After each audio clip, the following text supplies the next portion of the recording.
At 18 years old, wealthy heir John Paul Getty III was infamously kidnapped. To get the ransom, his captors cut off his ear and mailed it to his family. Caught in a standoff between ruthless criminals and one of the world's richest men, Getty survived the horrific experience, but shockingly, fate had a much crueler twist in store. John Paul Getty III was born on November 4th in 1956 into one of the richest families in the world. His grandfather was John Paul Getty Sr., who had made his millions in the oil business. Getty's father was John Paul Jr., whose destiny was ultimately shaped by his father's success. John Paul Getty III spent his youth in Rome, living in a castle with his divorced mother, Abigail Harris. He spent his time hanging out in the city's underground scene. Even though he was still a teenager, his friends were artists, left-wing radicals, and socialites. While he was living his bohemian lifestyle in Rome, Getty eventually met German twins by the name of Gisela Martin and Hütte Schmidt. Even though the twins were 7 years older than him, the three of them quickly became extremely close, and they eventually got an apartment together. But having older and wilder friends had a real negative impact on Getty's education. Of course, being a Getty, John Paul III ended up at some very prestigious schools. Sadly, he wasn't all that into academia. In fact, several of the schools had to expel him for his bad behavior. One of his stunts was more than just a little unnerving. Getty gave one of the schools a real scare with a painting prank. He had heard of the horrendous behavior of the Manson family back in California. So for a laugh, he painted the school's halls in a way that made reference to the horrible deeds of the infamous cult. That was scary enough, but pretty soon his antics would become dangerous. Around this time, he and his girlfriend Gisela had some serious financial troubles. That's when he started coming up with some pretty strange ideas. According to Gisela, he believed a fake kidnapping would be an easy way to make some very real cash, though it all went terribly wrong. Getty actually met up with some small-time hoods, and he started talking about a potential abduction plot that would help them get money from the Getty coffers. Before they went through with the outrageous plan, the kid ended up getting some much-needed work as a model. Now that he had made a little bit of money, it seemed like he wasn't that interested in his plan, so he ended up calling off the fake kidnapping. But somehow his harebrained scheme did not end there. On July 10th in 1973, the worst happened. 16-year-old Getty was in the Piazza Farnese at 3 a.m. when men grabbed him, put him in a vehicle, blindfolded him, and drove to southern Italy. This had suddenly become very real. Getty's abductors threw him into a cave in Calabria and kept him prisoner. As it turned out, these were not some petty thieves. They were members of Italy's notorious 'Ndrangheta, which is one of the most powerful gangs in the world. Getty was now in serious trouble. Of course, the Mafia wanted money, and they didn't waste any time issuing their demand. They wanted $17 million, which would be worth over $120 million today. Getty's mother didn't have anything close to that amount of money. She wasn't rich like her ex-husband's family, and so she had no way to access their million-dollar fortune. So she contacted her ex-husband, Getty's father, but he didn't have the money either. Of course, everyone knew that the Mafia had their sights on John Paul Sr.'s money. Getty's estranged grandfather, who had disinherited his own son, John Paul Jr., who now had the unenviable task of going to his tight-fisted father and asking for it. It was a huge sum, and it's hard to know what John Paul Jr. expected to hear from his stubborn father. Well, he was about to learn how heartless dear old dad really was. Sadly, he had no idea how much his son was going to suffer for it. John Paul Sr. gave his son a hard no on paying the ransom. His reasoning was that if he paid this one, then his other grandchildren might also need bailing out of a difficult situation. He famously said, "I have 14 other grandchildren. If I pay 1 penny now, then I will have 14 kidnapped grandchildren." But there was another reason why he wasn't ready to part with his money. More than one member of the Getty family had a sneaking suspicion. They thought that the young Getty had faked the whole kidnapping. When you think about it, they weren't so far off. Getty had talked about doing it, and it ended up being a bit like the boy who cried wolf. Now the boy was in the hands of his captors, and no one was coming to save his life. His charmed, wealthy existence had become a nightmare in the blink of an eye, finding himself held against his will in a cave. But that was just the tip of the iceberg. At first, the treatment he received from his captors wasn't too alarming. They did annoying things like taking away his radio, which was his only form of entertainment. Then when he caught a bird and kept it as a pet, they snuffed out its life. Unfortunately, as the captors grew impatient, they started treating him in increasingly horrifying ways. It wasn't long before the kidnappers started to understand that the Getty family did not believe that their son had been really kidnapped. They got him to write a letter so that the family would understand the authenticity of their threats. The letter read, "Dear Mummy, since Monday I have fallen into the hands of kidnappers. Don't let me be killed."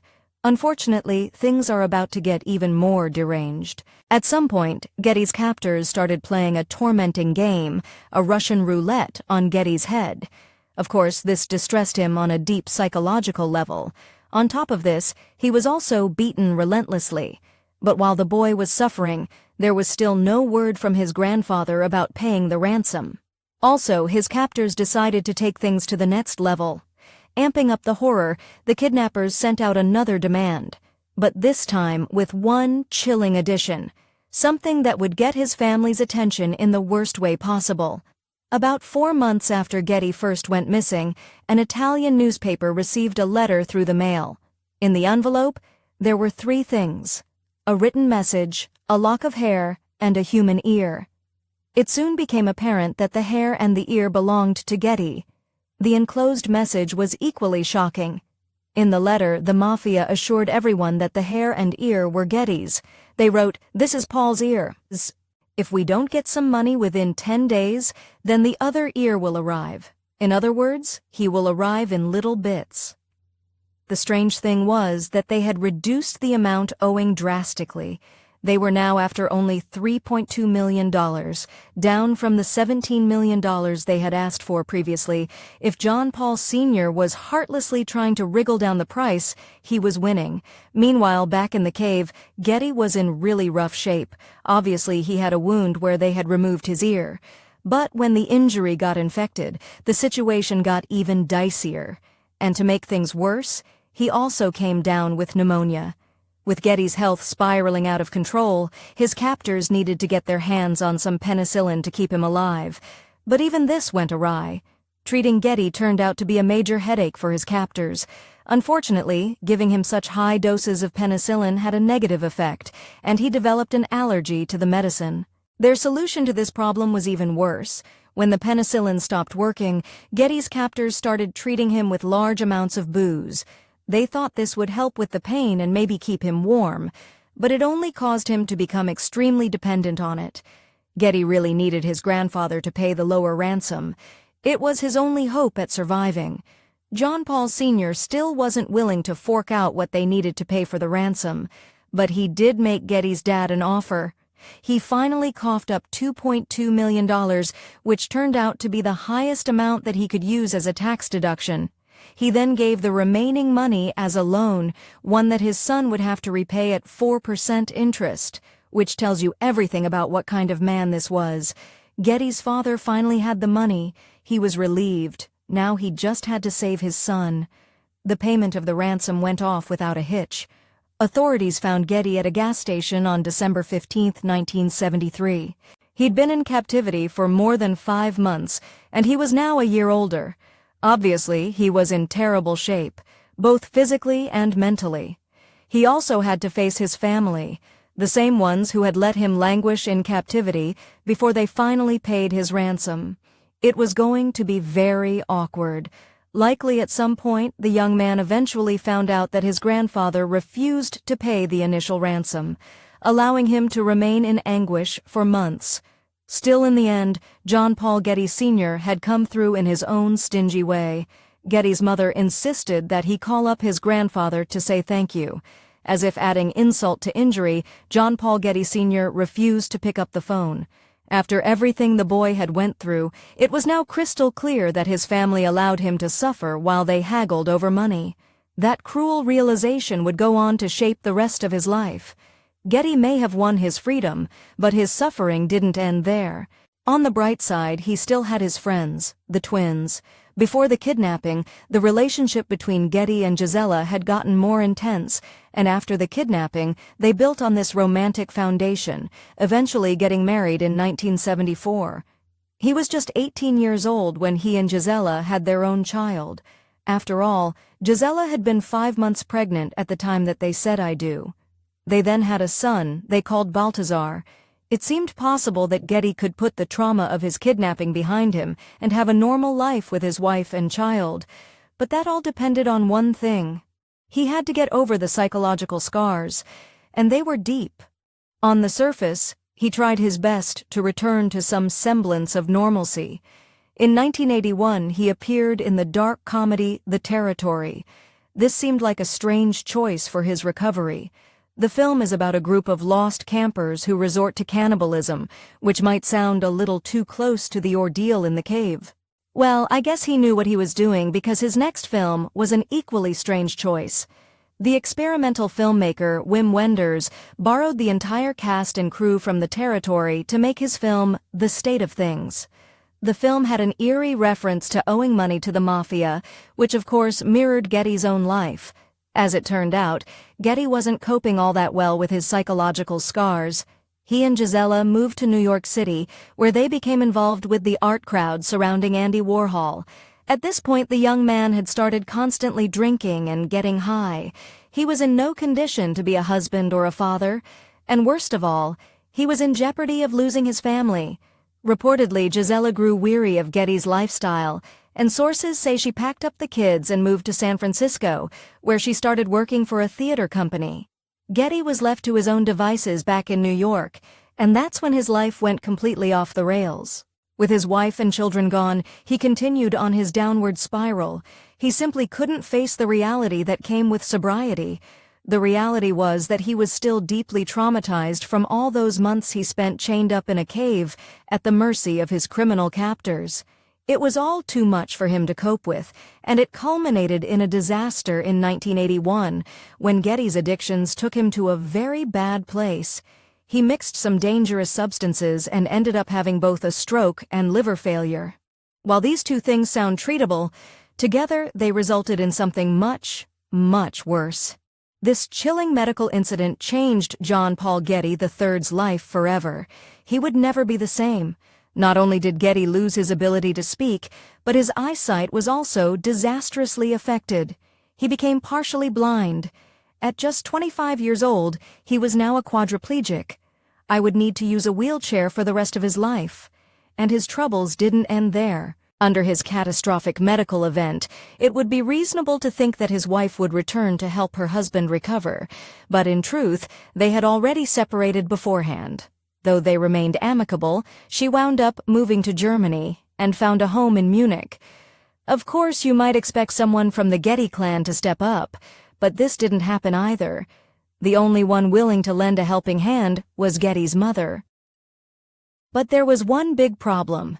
His mother wasn't bored to help her son through his recovery, but as we know, she just wasn't rich like her ex-husband's family. She had to go to great lengths to get the family to help her. Even her ex had a shocking response to their son's dire situation. He didn't want to dip into his own fortune to help him out. Getty's father had an enviable trust fund that allowed him over $20 million every year, so paying for his son's medical expenses might have seemed like a no-brainer. Shockingly, he resisted as best as he could. It was Getty's Uncle Gordon who initially stepped in to pay the bills, but the mess just kept getting messier. Ultimately, his mother took legal action against his father, suing him so that he would pay the $28,000 a month that she needed for their son's medical expenses. But as we've learned from this story, money just cannot solve all your problems. And Getty certainly couldn't turn back the clocks. Still, at the very end, there were some glimmers of hope and humanity. Though his family had failed him on several occasions, there was still time for a reconciliation. At this point, his not-so-supportive father had become a sir because of all his philanthropic enterprises. It seemed that John Paul Jr. had been generous with everyone except his own son, who he turned his back on, but at the very least, he did try to fix his relationship with Getty at the end. He bought a huge country estate in Buckinghamshire, England, and invited Getty to visit. It's not clear if Getty ever forgave his grandfather for not paying his ransom, or his father for not willfully covering his medical expenses. But we do know that he spent some time at his father's estate. In fact, that's where he ended up passing away. It happened on February 5th in 2011, and it was a consequence of his long-term health struggles since his overdose. This was the end of a tragic story, one that the world wanted to hear. Getty's story inspired 2 books, Painfully Rich, The Outrageous Fortunes and Misfortunes of the Heirs of J. Paul Getty and Man on Fire. There was enough interest in this story that both books eventually turned into films. It seemed like there was no end to the public's desire to see rich families face problems. In the end, though, Getty's life, shaped by both unimaginable wealth and profound suffering, became a cautionary tale, a reminder that privilege does not shield one from pain. His kidnapping shed light on the chilling reality of how much money can complicate and fracture relationships. If you enjoyed this Factinate video, give it a thumbs up and subscribe for more incredible stories. Want to say in who we cover next? Join our membership program through the link in the description for exclusive perks. Your support means everything to us. Thanks for watching, and we'll see you in the next one.